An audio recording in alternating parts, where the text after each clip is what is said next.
नमस्ते दोस्तों, एक बार फिर से आपके अपने YouTube चैनल मेरी कहानियां पर स्वागत है। आज हम फिर से हाजिर हैं एक नई कहानी के साथ। मेरा नाम आर्यन है, मैं मुंबई शहर का रहने वाला हूं। मेरे पिताजी का बहुत बड़ा व्यापारिक साम्राज्य था जो अब उनके निधन के बाद मैंने संभाल लिया है। एक दिन मैं कार्यालय से निकला और घर की ओर जा रहा था, तभी सड़क के दाहिनी ओर एक युवा और आकर्षक लड़की खड़ी भिक्षा मांग रही थी। वो देखने में बिल्कुल भिखारी जैसी नहीं लग रही थी, बल्कि ऐसा प्रतीत होता था मानो वो शिक्षित और किसी सभ्य परिवार की बेटी हो। मेरे हृदय ने कहा कि मुझे उसकी सहायता करनी चाहिए, इसलिए मैंने अपनी कार रोकी और उससे भिक्षा मांगने का कारण पूछा। मेरी बात सुनते ही उस लड़की की आंखों में आंसू भर आए। वो बोली, मेरी माँ के सिवा इस दुनिया में मेरा कोई नहीं है। उसने बताया कि मेरी माँ की हालत बहुत नाजुक है और मेरे पास इलाज के लिए पर्याप्त धन नहीं है। मैंने तुरंत उसे कार में बिठाया और उसके साथ उसके घर चला गया। उसकी माँ की स्थिति वास्तव में चिंताजनक थी। मैंने एक निजी अस्पताल में उसकी माँ को भर्ती करवाया और अपनी जेब से उनका पूरा इलाज करवाया। 2 दिन बाद जब उसकी माँ स्वस्थ हुई तो मैं स्वयं उन्हें उनके घर छोड़ आया। वो लड़की बहुत प्रसन्न थी और बार बार मेरा आभार व्यक्त कर रही थी। उसने अपना नाम प्रिया बताया था। प्रिया की अपनी माँ के अलावा इस दुनिया में कोई नहीं था। प्रिया की सरलता मुझे बहुत भा गई थी। उसे देखकर मेरे हृदय में कुछ होने लगा था। 2-4 मुलाकातों में ही मुझे उससे प्रेम हो गया था, इसलिए मैंने उसे अपने ही कार्यालय में नौकरी दे दी। दिन ब दिन मेरी व्याकुलता प्रिया के लिए बढ़ती ही जा रही थी। उसका धीरे धीरे बोलना और अपनी बड़ी बड़ी पलकें उठाकर मेरी ओर देखना मेरे हृदय को छू जाता था। और फिर 1 महीने के बाद ही मैंने उससे कहा कि मैं तुमसे विवाह करना चाहता हूँ। मेरी बात पर वो आश्चर्यचकित हो गई, लेकिन अगले ही पल प्रसन्न भी हो गई। उसे विश्वास नहीं हो रहा था कि मेरे जैसे धनी व्यक्ति उस जैसी साधारण लड़की से विवाह करना चाहते हैं। उसकी माँ को भी इस बात से कोई आपत्ति नहीं थी, बल्कि वे भी बहुत खुश थीं कि वे अपने कर्तव्य से मुक्त हो जाएंगी। मेरे माता पिता तो इस दुनिया में नहीं थे। एक बड़ी चाची थी, उन्हें रिश्ता लेने के लिए भेजा, मगर चाची ने कहा कि उनके परिवार की मांगें बहुत हैं। उनका कहना था कि अगर तुम्हारा भतीजा मेरी बेटी से विवाह करना चाहता है तो पहले मेरी बेटी के नाम अपनी आधी संपत्ति कर दें। वे ऐसी महिलाएं नहीं हैं जैसा तुम उन्हें समझते हो। मुझे चाची की बात पर विश्वास नहीं हुआ और मैं सीधे प्रिया के घर पहुंच गया। मैंने सोचा कि मैं स्वयं प्रिया और उसकी माँ से बात करूंगा। अगर वे चाहती हैं कि मैं अपनी आधी संपत्ति उनकी बेटी के नाम कर दूं तो मैं ऐसा करने को तैयार था। प्रिया के बिना जीना मेरे लिए असंभव था। हो सकता है प्रिया की माँ को अपनी बेटी के भविष्य की चिंता हो, उन्हें भय हो कि कहीं मैं भविष्य में उनकी बेटी को त्याग न दूं, इसीलिए वे अपनी बेटी की सुरक्षा के लिए ऐसा चाहती हों। इसीलिए मैं इस शर्त पर भी सहमत था। मैंने देखा कि प्रिया के दरवाजे पर ताला लगा हुआ था। मैंने आसपास के लोगों से पूछा तो उन्होंने बताया कि वे लोग किराए पर रहते थे और कल ही स्थायी रूप से ये घर छोड़कर चले गए हैं। वे हमेशा के लिए शहर छोड़ चुके थे। मैं आश्चर्यचकित और व्यथित था। प्रिया तो इस रिश्ते को लेकर कितनी प्रसन्न थी और उसकी माँ को भी विवाह से कोई असुविधा नहीं थी। फिर वे सब कुछ छोड़ छाड़ कर क्यों चले गए? मैं पागलों की तरह प्रिया को खोज रहा था। उसका मोबाइल फोन भी बंद आ रहा था। मुझे वो लड़की दोबारा नहीं मिली। मैंने पूरे मुंबई शहर में उसे ढूंढा, मगर वो कहीं गायब हो चुकी थी। धीरे धीरे 6 महीने बीत गए। उसका नंबर अभी तक बंद था। मैं चकित था कि अगर उसने मुझसे विवाह नहीं करना था तो फिर सहमत क्यों हुई, और अगर सहमत हो गई थी तो शहर छोड़ने का क्या अर्थ था? मेरी चाची मुझे कहती कि कुछ लोग इतने योग्य नहीं होते कि उन्हें इतना सम्मान और अपेक्षा से अधिक दिया जाए। तुम्हारा हृदय शुद्ध है और तुम हर किसी को अपनी तरह समझते हो, हर किसी पर बहुत शीघ्र विश्वास कर लेते हो। सभी लोग वैसे नहीं होते जैसा तुम सोचते हो। अब इस लड़की को देख लो, तुमने उसके लिए क्या क्या नहीं किया और वह किसी अन्य युवक की खातिर तुम्हें छोड़कर चली गई। इसलिए तुम भी उसे भूल जाओ। मैं स्वयं तुम्हारे लिए एक सुंदर और प्रेमपूर्ण लड़की लाऊंगी, देखना तुम आश्चर्यचकित रह जाओगे। मैंने कहा, लेकिन चाची, वो मेरे साथ विवाह करने को बहुत उत्सुक थी। फिर वो किसी दूसरे युवक के लिए मुझे क्यों छोड़ देती? चाची ने कहा, हो सकता है उसे तुमसे भी धनी युवक मिल गया हो, इसीलिए उसने तुम्हें त्याग दिया। मैं फिर चाची के सामने कुछ न कह सका, क्योंकि वे मेरी माता तुल्य थीं। मैं उनका बहुत आदर करता था। मैंने प्रिया की खातिर अपना समय, अपना सब कुछ दांव पर लगा दिया था। उसे भूलना सरल नहीं था। उसने मेरा हृदय तोड़ दिया था, मुझे धोखा दिया था। लड़कियां तो मेरे पीछे पागल थीं, वे स्वयं विवाह के लिए प्रस्ताव रखती थीं। लेकिन मैं अपनी पत्नी के रूप में एक सरल लड़की चाहता था जो मुझे सच्चा प्रेम दे सके, और वो सरल लड़की तथा सच्चा प्रेम देने वाली मुझे प्रिया में दिखी थी। इसलिए मैं उसके प्रति आकर्षित हो गया था। मैंने प्रिया को तलाशने में धरती आकाश एक कर दिए, पर न जाने वो दुनिया के किस कोने में छिप गई थी। समय व्यतीत होता रहा और 2 वर्ष बीत गए, जब चाची ने एक दिन कह दिया, अब मैं तुम्हारा विवाह कर दूंगी। आखिर कब तक उस चले गए व्यक्ति का शोक मनाते रहोगे? जो साथ निभाना चाहते हैं वे रास्ते में छोड़कर नहीं जाते। मैं और तुम्हारे चाचा सिर्फ तुम्हारी वजह से इस घर में रहते हैं। अब विवाह कर लो ताकि मैं भी अपने घर लौट सकूं। आखिर कब तक यहाँ पड़ी रहूंगी? मेरी चाची और उनके पति इसी घर में रहते थे। वे मेरी सौतेली चाची की बेटी थीं, पर फिर भी मेरा बहुत ध्यान रखती थीं। उन्होंने जीवन के हर मोड़ पर मेरा साथ दिया था। मेरे पिताजी ने 2 विवाह किए थे, एक अपने परिवार की इच्छा से और दूसरा स्वयं की पसंद से। पिताजी की पहली पत्नी से एक बेटी थी, जो मेरी चाची है, और वो मुझसे 3 वर्ष बड़ी है। मैं दूसरी पत्नी से था, जिससे पिताजी ने प्रेम विवाह किया था। जिस दिन पिताजी मेरी माँ को घर लाए थे, तब मैं 3 वर्ष का था। पहले तो नाना ने पिताजी का बहुत विरोध किया, मगर जब देखा कि मेरी माँ ने उन्हें ये घर का वारिस दिया है, तो उन्होंने मेरी माँ को स्वीकार कर लिया और फिर मैं और मेरी माँ वहीं रहने लगे। जैसे जैसे मैं बड़ा होता गया, मुझे अपने परिवार से प्रेम मिलता गया। नाना नानी, पिताजी, मौसी सब मुझे बहुत स्नेह करते थे, पर मेरी चाची मुझसे बहुत जलन करती थी। वो कहती कि तुम तो बहुत अभागे हो, जब से आए हो मुझसे अधिक सब तुम्हें प्रेम करते हैं। तुम्हारे आने से सबने मुझे अनदेखा करना शुरू कर दिया। चाची मुझे पीटती भी थी, तो मैं पिताजी से शिकायत करता था। पिताजी कहते कि तुम दोनों चाची भतीजे हो, बस माँ अलग अलग है तो क्या हुआ, मगर तुम दोनों मेरी ही संतान हो। अगर ऐसे लड़ते रहे तो सब क्या कहेंगे कि दोनों बच्चे कितने असभ्य हैं। मैं पिताजी से कहता कि मैं चाची से नहीं लड़ता, वही मुझसे झगड़ा करती है। और मेरी माँ भी मुझे यही कहती थी कि कोई भी स्त्री, चाहे घर के अंदर हो या बाहर, उसका हर हाल में सम्मान करना चाहिए। और तुम्हारी चाची तुमसे बड़ी है, कभी कुछ कह दे तो चुपचाप सह लेना और कभी उससे विवाद मत करना। अच्छे बच्चों की यही पहचान होती है। बहनें तो बहुत प्रेम करने वाली होती हैं। माँ की ये नसीहत सुनकर मैं चाची से क्षमा मांग लेता था और कहता कि ठीक है चाची, अब मैं आपकी सारी बातें मानूंगा। मेरी ये बात सुनकर पिताजी प्रेम से मेरा माथा चूम लेते थे और चाची पैर पटकती हुई कमरे से चली जाती। धीरे धीरे मैं बड़ा होता गया और जब एक दिन माँ सीढ़ियों से गिर गई और उनके सिर पर गहरी चोट लगी, जिससे वे 2 दिन सांस तो लेती रहीं, मगर तीसरे दिन वे मुझे छोड़कर इस दुनिया से चली गईं। मैं उस समय 12 वर्ष का हो चुका था। मुझे ऐसा लगता कि जैसे मृत्यु ने हमारे घर का रास्ता देख लिया हो, क्योंकि अगले 2 वर्षों में नाना और नानी भी चले गए। इन 3 मृत्यु से पिताजी बिल्कुल टूट गए थे। अब वे मेरा पहले से भी अधिक ध्यान रखने लगे थे और मेरी सौतेली चाची से कहते कि अब घर संभालना तुम्हारी जिम्मेदारी है। वे पिताजी के सामने मुझे बहुत प्रेम से बात करती और जब पिताजी कमरे से चले जाते तो मुझसे कहती कि तुम मेरी सौतेली सखी की संतान हो, अपनी माँ के साथ ही मर जाते तो अच्छा होता। जिस दिन से तुम माँ बेटा हमारे घर आए हो, हमारे घर पर बुरी नजर लग गई है। पहले कैसे हमारे घर में खुशियाँ हुआ करती थीं, तुम लोगों का अभागा साया जब से पड़ा है, खुशियाँ भी इस घर से रूठ चुकी हैं। वे मुझे कोसती हुई कमरे से चली जाती। मैं घंटों रोता रहता कि मेरा क्या अपराध था। क्या मैं वास्तव में अभागा हूँ? क्या सच में हमारे आने से ये घर खाली हो गया? मेरी आंखों के सामने मेरी माँ का चेहरा आ जाता। वे मरने से पहले कैसे रोती थीं। पिताजी से बहुत कहती कि मेरे साथ अजीबोगरीब घटनाएं हो रही हैं। कभी कोई मेरे कपड़ों को काट देता है, कभी खाना बनाती हूँ तो नमक तीखा हो जाता है और कभी खाना जल जाता है। मैं आश्चर्यचकित हो जाती हूँ कि ये सब कैसे हो जाता है। पिताजी मेरी माँ को समझाते कि ये सब तुम्हारा वहम है। माँ कहती कि मेरा वहम नहीं है, जब से यहाँ आई हूँ मेरे साथ सब उल्टा हो रहा है। कभी कोई फोन करके अजीब आवाज में डराता है, पर मुझे उसकी आवाज समझ नहीं आती कि सामने वाला क्या कहना चाहता है और मुझे क्यों डराता है। पिताजी माँ को समझाते कि ऐसा कुछ नहीं है, तुम बस उल्टा सीधा सोचती रहती हो। माँ कहती कि मैं आपको नंबर दिखाती हूँ, मैं झूठ नहीं बोल रही। और जैसे ही माँ ने मोबाइल दिखाया तो उसमें नंबर था ही नहीं। पिताजी ने कहा, देखा मैं ठीक कह रहा था ना, तुम्हें तो वहम की बीमारी हो गई है। मैं तो कहता हूँ कि किसी मनोचिकित्सक के पास चलते हैं। सारा दिन टीवी पर धारावाहिक देख देख कर तुम्हारे दिमाग पर असर हो गया है। माँ कहती कि सारा दिन मैं घर के काम करती हूँ, आपकी माँ ने तो नौकर चाकरों की छुट्टी कर दी है और सारा काम मुझसे ही करवाती हैं। मैं अब उनके ताने सुन सुनकर थक चुकी हूँ। मैं उस समय बहुत छोटा था, मगर मुझे अपनी माँ की बातों पर विश्वास था।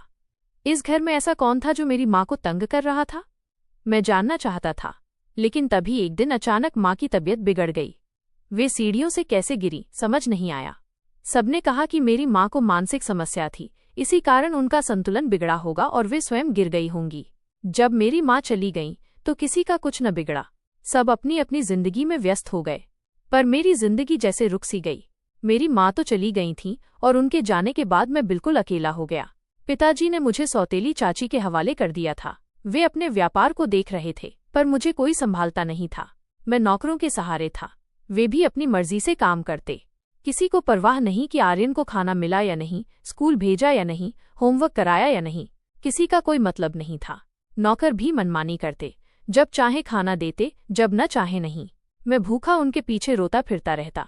एक बच्चा जिसकी माँ नहीं, उसका कोई नहीं। जिस दिन मेरी माँ इस दुनिया से गईं, उसी दिन मेरी खुशियां भी उनके साथ चली गईं। मैं स्कूल से कॉलेज पहुंच चुका था जब चाची का विवाह हुआ, और विवाह के बाद भी वे यहीं रहने लगी, क्योंकि सौतेली चाची उन्हें आंखों से दूर नहीं करना चाहती थीं। और फिर एक दिन सड़क दुर्घटना में पिताजी और सौतेली चाची की भी मृत्यु हो गई। वे दोनों एक रिश्तेदार की शादी में जा रहे थे कि कार की टक्कर एक ट्रक से हो गई और दोनों ने मौके पर ही दम तोड़ दिया।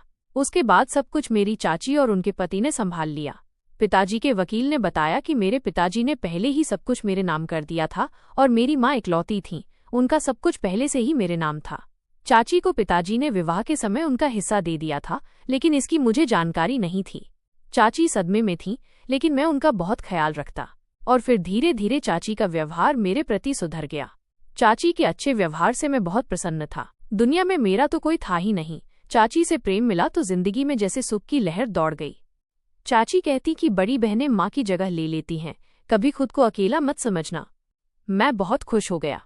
अब मैं अपनी पढ़ाई भी अच्छे से जारी रख सकता था। एक दिन चाची ने कहा कि जब तक तुम्हारा विवाह नहीं हो जाता, मैं और तुम्हारे चाचा यहीं रहेंगे। अब माता पिता के बाद मेरा तुम्हारे सिवा कोई नहीं। मैंने कहा, चाची आपको कभी कहीं जाने की आवश्यकता नहीं, आप हमेशा यहीं रहें। तब चाची ने कहा कि क्या पता कल को तुम्हारी पत्नी आ जाए और मुझे इस घर में सहन न करे, तो मैं कहाँ जाऊंगी? मेरे ससुराल वाले क्या कहेंगे कि इतने वर्ष जिस भतीजे के घर रही, उसी ने अब घर से निकाल दिया। तो तुम ऐसा करो, घर मेरे नाम कर दो। मैंने कहा, चाची ये कौन सी बड़ी बात है? ये घर जितना मेरा है उतना ही आपका भी। मैं ये घर आपके नाम कर दूंगा। मेरी बात सुनकर चाची बहुत प्रसन्न हुई। समय व्यतीत होता गया। मैंने अपनी पढ़ाई पूरी की और फिर कार्यालय जाने लगा तथा पिताजी का व्यापार संभाल लिया। और फिर चाची ने अपनी पसंद से मेरा विवाह एक लड़की से कर दिया। विवाह की रात जैसे ही मैं कक्ष में पहुंचा, मेरी पत्नी की तबीयत बिगड़ गई। मैंने तुरंत उसे अस्पताल ले जाया, लेकिन वो मृत हो चुकी थी। मेरे सास ससुर भी वहीं पहुंच गए। उन्होंने पुलिस बुला ली और मुझ पर आरोप लगा दिया कि मैंने ही उनकी बेटी को मार डाला। मेरे ससुर ने मुझे एक तमाचा मारा और पुलिस ने मुझे गिरफ्तार कर लिया। बड़ी मुश्किल से 3 महीनों के बाद मेरे चाचा ने मुझे जेल से छुड़वाया। धीरे धीरे मैं इस हादसे को भूल गया, हालांकि इसे भूलने में मुझे बहुत समय लगा। और फिर जीवन धीरे धीरे सामान्य पर आ गया। और फिर मुझे प्रिया मिली। मुझे उससे प्रेम हो गया, मगर अचानक वो भी गायब हो गई। मैं उसकी प्रेम में दीवाना हो गया था। उसे दिन रात पागलों की तरह खोजा, लेकिन वो मुझे ना मिली। प्रिया के जाने से मैं बिल्कुल टूट गया। अब तो मुझे लगने लगा कि सच में मैं अभागा हूँ, जो सबकी खुशियों को निगल जाता हूँ। चाची ने मुझे बहुत समझाया कि प्रिया को भूल जाओ, वो बहुत कपटी और लोभी लड़की थी। मैं तुम्हारे लिए प्रिया से भी बेहतर लड़की लाऊंगी और तुम्हारी पत्नी बनाऊंगी। देखना, वो तुम्हें बहुत प्रेम देगी और तुम्हारी जिंदगी स्वर्ग बनेगी। मैं भी धीरे धीरे प्रिया को भुलाने का प्रयास करने लगा। चाची ने इस समय मेरा बहुत साथ दिया। उन्होंने मुझे बहुत संभाला। धीरे धीरे जीवन सामान्य पर आने लगा। और फिर चाची की जिद पर मैंने दूसरा विवाह उनकी एक मित्र की बेटी से कर लिया। मगर आश्चर्यजनक बात थी कि विवाह की रात मेरी दूसरी पत्नी भी मृत हो गई। मैं बहुत दुखी था, क्योंकि ये दूसरी बार था। अब तो कोई भी लड़की मुझसे विवाह करने को तैयार नहीं थी। और मैंने भी चाची से स्पष्ट कह दिया कि मुझे विवाह ही नहीं करना, बल्कि मैं ये देश छोड़कर विदेश जा रहा हूँ। चाची रोने लगी और बोली कि तुम चले गए तो मेरा क्या होगा? मेरा तो एक ही भतीजा है और तुम भी मुझे छोड़ रहे हो। लेकिन अब मैं अपनी जिंदगी से तंग आ चुका था। 31 वर्ष की आयु में ही मैंने बहुत कुछ देख और सह लिया था। मैं भारत से बाहर जाने की तैयारी कर रहा था। मेरा हृदय अब यहाँ लगता ही नहीं था। उन्हीं दिनों एक वृद्धा मेरे कार्यालय में आई। उसने अपना चेहरा ढका हुआ था। वो मेरे चरणों में गिरकर रोते हुए बोली, मेरे घर 2 विकलांग लड़कियां हैं, तुम उनसे विवाह कर लो, तुम्हारी किस्मत बदल जाएगी। मैं ये वृद्धा अब उनका कोई सहारा नहीं बन सकती। मेरे जाने के बाद पता नहीं इन विकलांग संतानों का क्या होगा। तुम उनका सहारा बनोगे तो भगवान तुम्हें इसका फल अवश्य देगा। मुझे उस वृद्धा पर दया आ गई और मैंने बहुत विचार करने के बाद हामी भर दी और फिर उनसे विवाह कर लिया। विवाह के बाद मैं उन्हें अपने एक अन्य घर ले गया। वे दोनों बाहर ही सोफे पर बैठी थीं। जब मैंने घूंघट उठाया तो मेरी जान निकल गई, क्योंकि वे तो मेरी पूर्व दोनों पत्नियां थीं। लेकिन उनके आधे चेहरे जल चुके थे और देखने में बहुत भयावह लग रहे थे। वे तो मृत हो चुकी थीं, लेकिन कैसे जीवित हो गईं? मैं स्तब्ध रह गया।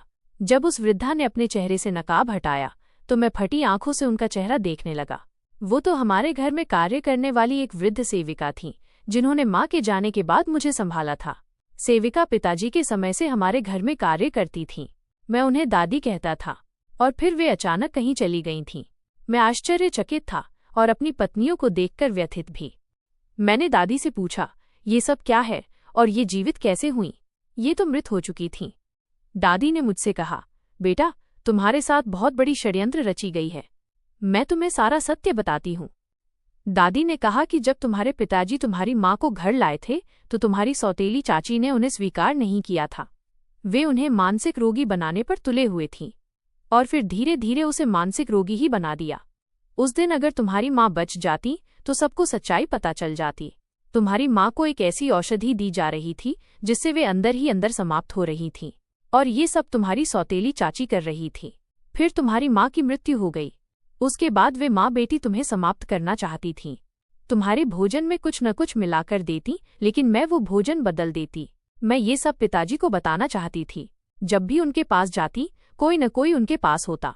फिर तुम्हारी सौतेली चाची और पिताजी की भी मृत्यु हो गई और सब कुछ तुम्हारी चाची ने संभाल लिया, जिस पर तुम अंधविश्वास करते हो। पर वो वैसी नहीं है जैसा तुम समझते हो।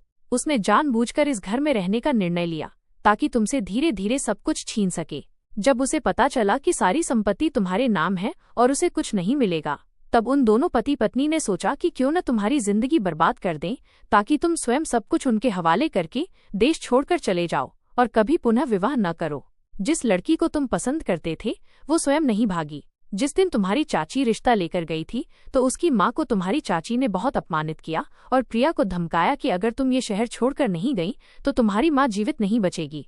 प्रिया से ये भी कहा कि शहर छोड़ने के बाद तुम आर्यन से किसी भी प्रकार का संपर्क नहीं करोगी, नहीं तो ये तुम्हारे लिए बहुत घातक होगा।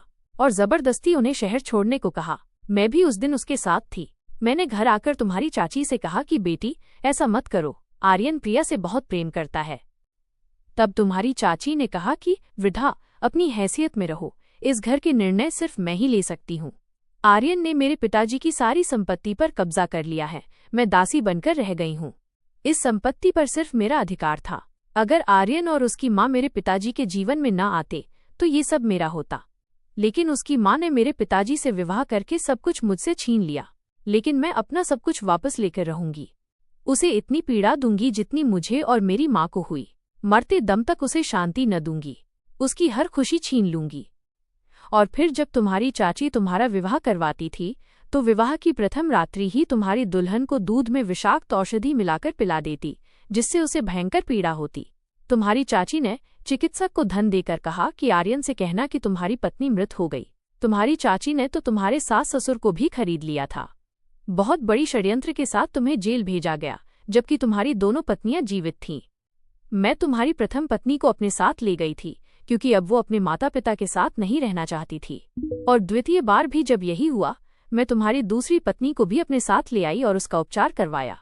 आधे जले चेहरे के साथ उनके परिवार वालों ने भी उन्हें अस्वीकार कर दिया था, और इनका आधा चेहरा तुम्हारी चाची ने जलाया था, ताकि जीवन में ये लड़कियां कभी तुम्हारे सामने आए तो तुम इन्हें पहचान न सको। दादी ये सब बताकर चुप हो चुकी थीं, और मैं पाषाण का हो चुका था। मेरी चाची, जिसे मैंने माँ का स्थान दिया था, वही मेरी शत्रु बनी रही। जिन पर मैं अंधविश्वास करता था, वही मेरी खुशियां छीन लेना चाहती थीं। मैं अपनी दोनों पत्नियों को साथ लेकर अपने घर आ गया। जैसे ही घर पहुंचा, चाची अपने पति के साथ बैठी चाय पी रही थीं, और उनका पति उनसे कह रहा था कि आखिर हमारा योजनाकार कामयाब हो ही गया। तुम्हारा मूर्ख भतीजा देश छोड़कर जा रहा है। उसका टिकट भी पुष्टि हो चुका है। उसके बाद सारा व्यापार और धन हमारा होगा। हम ऐश करेंगे। तभी अचानक उनकी दृष्टि मुझ पर पड़ी तो उनके चेहरे का रंग उड़ गया। वे अपनी जगह से उठ खड़ी हुईं। मेरी पत्नी अभी मेरे साथ थी। मैंने चाची से कहा कि मैं अपनी जिंदगी में सब कुछ सह सकता हूँ, पर आपने जो इन लड़कियों को पीड़ा दी है वो मैं सहन नहीं कर सकता। मैं तो आपको अपनी माँ समान समझता था। मैंने आप पर सबसे अधिक विश्वास किया और आपने मुझे क्या दिया? स्पष्ट कह दीजिए कि मेरे भतीजे, मुझे ये सब वैभव, धन, संपत्ति चाहिए। मैं सब कुछ आपके नाम कर देता। आपके एक बार कहने से मैंने ये घर आपके नाम कर दिया था। आप अगर मेरी प्राण भी मांगती तो वो भी मैं प्रसन्नता से दे देता, क्योंकि मैं आपसे बहुत प्रेम करता था। आपकी खातिर कुछ भी कर सकता था। मेरी माँ तो कहती थी कि बहनें अपने भाइयों से बहुत प्रेम करती हैं, कभी उनका बुरा नहीं चाहती। माँ के बाद बहन होती है जो सबसे अधिक अपने भाई से प्रेम करती है। पर आपने ये सब क्या कर दिया? मैं रो रहा था और फिर अचानक एक गोली की आवाज आई। मैं फटी आंखों से कभी अपने चाचा को और कभी पीछे जमीन पर पड़ी अपनी एक पत्नी को देख रहा था। शायद मेरे चाचा ने मुझ पर निशाना साधा था और निशाना चूक कर मेरी एक पत्नी के सीने पर लग गया। चाची ने कहा कि मैं तुमसे घृणा करती हूँ, इतनी घृणा कि तुम कल्पना भी न कर सको। इससे पहले कि चाची कुछ और कहती, पुलिस आ चुकी थी। पुलिस को दादी ने फोन कर दिया था। पुलिस ने दोनों पति पत्नी को गिरफ्तार करके ले गई। मैं अपनी पत्नी को लेकर अस्पताल पहुंचा, लेकिन चिकित्सक ने कहा कि इनकी मृत्यु हो चुकी है। मुझे कुछ समझ नहीं आ रहा था। ऐसा लग रहा था कि मैं पागल हो जाऊंगा। कुछ महीनों बाद मैंने अपनी दूसरी पत्नी की शल्य चिकित्सा करवाई। अब वो पूरी तरह स्वस्थ हो गई थी। मेरी चाची और उनके पति जेल में थे। मेरी प्रथम पत्नी मृत हो चुकी थी और दूसरी पत्नी मेरे साथ रह रही थी। वो मेरा बहुत ध्यान रखती थी, पर अब मैं किसी पर भी विश्वास न कर पा रहा था। मेरा स्त्रियों पर से विश्वास उठ चुका था। मुझे सब धोखेबाज लगते। चाची और उनके पति जेल में थे और चाची का मानसिक संतुलन बिगड़ चुका था। परिस्थितियां और समय उन्हें किसी भी प्रकार से बाहर आने नहीं दे रहे थे। समय व्यतीत होता गया, जीवन सामान्य पर आ गया। जब एक दिन पता चला कि मेरी पत्नी कभी मां नहीं बन सकती, वो बहुत रोई। उसने बहुत उपचार करवाया, पर चिकित्सक ने कहा कि वो निःसंतान है। उसने मुझसे कहा कि आप दूसरा विवाह कर लो। मैंने कहा कि मुझे संतान की कोई इच्छा नहीं, इसलिए पुनः विवाह का मत कहना। मगर वो संतान के लिए व्याकुल हो रही थी। जब उसने बहुत जिद की तो मैं मान गया। मुझे अपनी जिंदगी अब एक तमाशा लग रही थी, पर विवाह की रात मुझे अपनी जिंदगी की सबसे बड़ी सुख मिला। जिससे विवाह हुआ वो प्रिया थी, जिससे मैं प्रेम करता था, जो मुझे चाची की वजह से छोड़कर चली गई थी। जो कुछ हुआ था उसके लिए मैंने उससे क्षमा मांगी। मैंने अपनी प्रिया को पा लिया था और संयोग से मेरी प्रथम पत्नी की वो मित्र थी। मैं अपनी प्रथम पत्नी का बहुत आभारी था, जिसने मेरी प्रिया को मुझे लौटा दिया। पर वो नहीं जानती थी कि जिसे मैं प्रेम करता था वो वही लड़की है। जब मैंने प्रिया का घूंघट उठाया तो आंखें झपक गईं। प्रिया भी मुझे एकटक देख रही थी। विश्वास नहीं हो रहा था। मेरी प्रिया, जिसे मैं पागलों की तरह खोजा था, आज मेरी पत्नी के रूप में मेरे सामने बैठी थी। प्रिया के चेहरे पर एक शरारतपूर्ण मुस्कान थी। वो बोली, मुझे पता था आपने मुझे कितना खोजा है। आपकी प्रेम और व्याकुलता मुझे अच्छी तरह ज्ञात है। जितना प्रेम और व्याकुलता आपको मेरे लिए थी, उतना ही मुझे भी आपसे था। लेकिन आपकी चाची के दबाव में मैं अपनी माँ को लेकर चली गई थी। जिया, जो आपकी पत्नी है, वो मेरी सहेली थी, लेकिन यहाँ से जाने के बाद उससे संपर्क टूट गया था। कुछ ही समय पूर्व मेरी उससे बातचीत फिर शुरू हुई। जिया को मेरी प्रेम की पूरी कथा ज्ञात थी। जब मैंने उसके पति की तस्वीर देखी तो मेरी आंखों से आंसू बहने लगे। मेरी आंखों में चमकते आंसू देखकर वो सब समझ गई और उसने मुझे आपसे विवाह के लिए जिद करने लगी। जिया के लिए मेरे हृदय में प्रेम और सम्मान और अधिक बढ़ गया। वो बहुत उत्तम थी। अब तक उसने मेरा बहुत ख्याल रखा था और प्रिया के रूप में मुझे वो सुख दिया कि जितना उसका धन्यवाद करता उतना कम था। मैंने प्रिया को कसकर सीने से लगा लिया। ऐसा लगा जैसे तपते मरुस्थल में वर्षा की बूंदें गिर पड़ी हों। हृदय को शांति मिल गई। अब मेरी जिंदगी में सुख आ चुका था। आज मैं 2 पुत्रियों का पिता हूँ। मेरी दोनों पत्नियां मिलकर रहती हैं और मेरे बच्चे अपनी बड़ी माँ के साथ रहते हैं। बच्चे मेरी पत्नी जिया को माँ कहते हैं, जबकि अपनी सगी माँ को छोटी माँ कहकर पुकारते हैं। मैं हंसता रहता हूँ। जिंदगी में कभी भी सिक्के का एक पहलू देखकर निर्णय नहीं लेना चाहिए। कभी कभी ऐसा नहीं होता जैसा हम सोचते हैं। दोस्तों, वीडियो कैसा लगा कमेंट करके जरूर बताएं। वीडियो को लाइक और चैनल को सब्सक्राइब जरूर करें।